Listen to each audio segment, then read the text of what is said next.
Hi everyone and welcome back to the sixth chapter in the series of SQL। अब यहाँ पे हम थोड़ा सा टेबल्स के साथ काम करना शुरू करेंगे। We'll first of all insert some records into the table। उसके बाद हम select queries लिखने का काम स्टार्ट करेंगे। We'll write some complex queries as well and जो रिकॉर्ड्स हमारे पास सेलेक्ट ऑपरेशन के बाद आते हैं उनमें हम सॉर्टिंग कैसे कर सकते हैं, उनमें हम कुछ फिल्टरिंग कैसे कर सकते हैं। we'll learn all of that and towards the end we'll also learn कि हम इंडेक्सेस को कैसे यूज कर सकते हैं with our select queries। Alright, so let me just go back to the workbench and यहाँ पे मैं टीम्स वाला टेबल को I'll simply drop because इसका कोई रेफरेंस नहीं है। ठीक है, तो I'll drop this particular table and अब यहाँ पे सबसे पहले if we look at it, Ethan's table का क्रेडेंशियल है, इसमें we do not have any records। ठीक है, तो you can clearly see यहाँ पे कोई भी रिकॉर्ड एग्जिस्ट नहीं करता है। So what we'll do is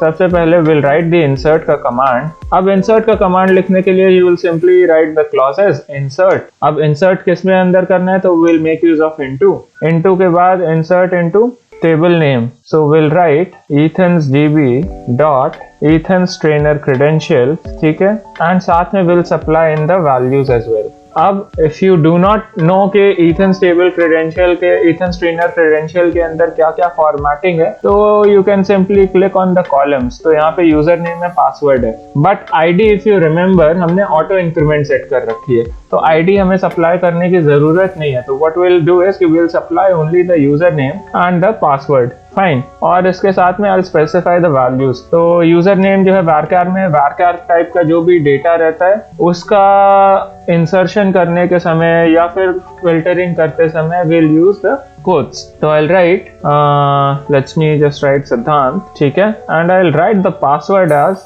के Ethan's 1 2 3। ठीक है, आप सेमीकोलन लगा के कंट्रोल शिफ्ट एंटर करते हैं तो यू कैन सी कि एक इंसर्शन का operation is perform. Similarly if I want to insert another record, let me just say कि एडमिन एंड इसका भी पासवर्ड मैं Ethan's 1 2 3 रखता हूँ, then also insertion is perform. However अगर मैं इसमें डुप्लीकेसी करना चाहूँ तो डुप्लीकेसी विल बी अलाउड या on the basis of the constraints. तो इसका कंस्ट्रेंट देखने के लिए what I will do is कि I will go on the information related to this particular table and ये 2 बार खुल गया, इसको बंद करते हैं एंड इसके साथ में इसका DDL देख लेते हैं। So user name is not null and इसके साथ में यूनिक अगर स्पेसिफाई कर देते तो 2 सेम यूजर नेम एग्जिस्ट नहीं कर पाते। ऑलराइट, बट अभी same user name will exist. तो एडमिन के साथ I let's just write test, इसको भी इंसर्ट करा देते हैं टेस्ट, या फिर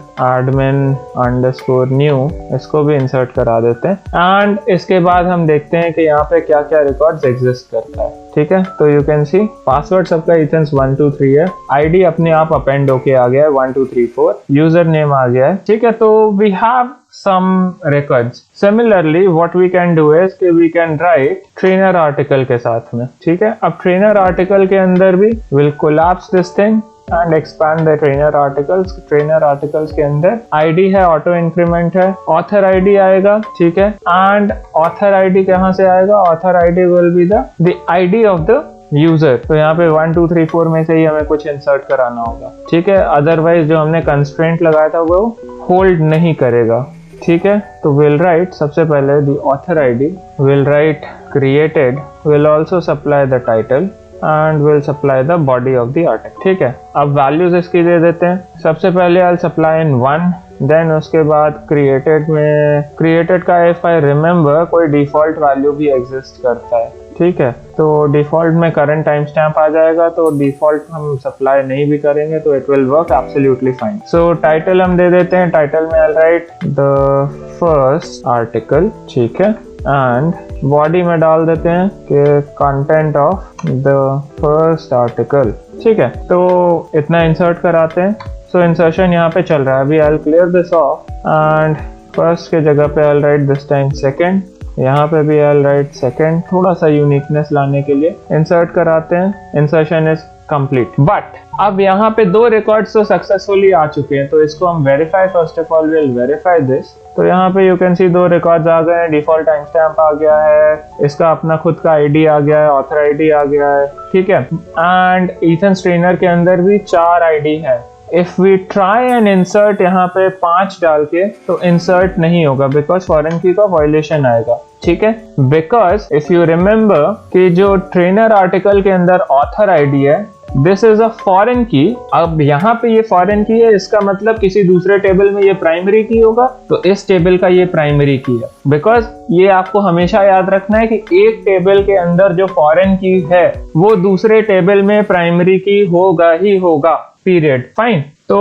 यहाँ पे if you can see 1, 2, 3 and 4 यहाँ पे एग्जिस्ट करता है, बट 5th नंबर का प्राइमरी की या 5th नंबर का ID field does not exist. तो इस वजह से यहाँ पे in order to preserve the foreign key का कंस्ट्रेंट, SQL का server is not allowing us to execute the query. यहाँ पे आप देखो क्रॉस भी बन के आ गया और यहाँ पे कुछ एरर भी दे दिए। फाइन। सो इसको चेंज करते हैं, 3 करते हैं this time. Second article for third user, content of third article. Fine. इसको इंसर्ट कराएंगे, इंसर्ट हो जाएगा। एंड सिमिलरली अगर यहाँ पे हम इसको फिर से सिलेक्ट ऑपरेशन को परफॉर्म करते हैं, तो यहाँ पे यू कैन सी 3 ऑपरेशन हमारे पास, 3 कंटेंट आ चुका है। Okay, so this marks the end for the section. And in the next particular video what I will do is कि मैं आपको सिलेक्शन कराऊंगा but with some advanced options as well. All right, thank you.